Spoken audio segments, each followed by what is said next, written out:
by Rusty Egan of Visage. I went to find him explaining his improvements to the sleeve of the first record on his new label, the soundtrack of Lily Marlene. Off the top of your head, 40-year-old executive crap. Yeah, not kidding. Right? Yeah. Frightening, isn't it? That's lovely. So then I decided, and I did that. Right? That's really nice. His listeners were an aspiring group from Wales called Freur, who had come to meet Rusty and possibly even get signed up to the new label. Great. So the whole story of that song is what the movie is about. The story of a song. And this is what this office is about, is music. And like, extracting it, making it happen, putting it onto bits of vinyl that end up in your front room next to the three ducks up against the wall.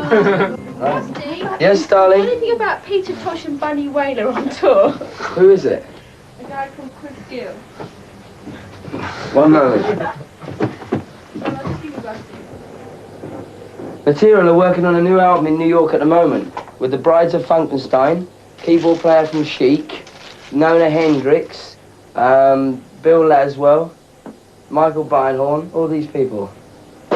Anyway, they're working on this new album at the moment. It's going to have everybody on it. Anyway, you gave me 4-star reviews last. It sounded as though another global deal was being clinched. But 5 minutes later, the call ended unexpectedly. Yeah, you got the wrong number. Okay?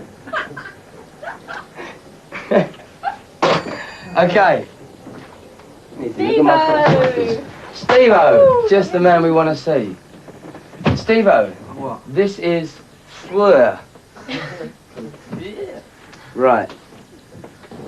Great. Put a tape on by the Oh, back. yeah, I have to put this on in the back. Stevo is another young executive, the manager of Soft Cell and the Some Bizarre label. He has already been associated with some controversial bands. I've kind of worked with bands like Cabin Voltaire and Throbbing Gristle and bands which got away from rock and roll. And when I started working for it, no one in the country wanted to know anything about it. So, Freur, right, who've come here to see me today, I think that they're probably going to get on very well with Stevo. How we'd like to end up is by doing this cabaret. Tentatively so far called the Cabaret of Serpents. Okay. And be dealing with, you read, sort of Ghost in the Machine, the Kurzler book at the Never read a book in my life. No, I think that people who write books are the clever ones and people who read it are just pre-programmed. That's fair enough. We're just very interested in that sort of whole thing about sort of people wanting to be in groups like football crowds, in the same way in sort of primitive cultures where people sort of group together, just like lizards do as well. And it's all the sort of primal drive things like sex and war, things like that.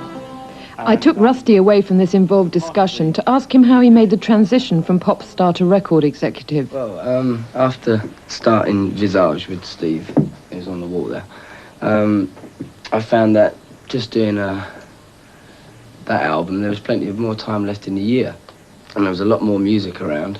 So Rusty started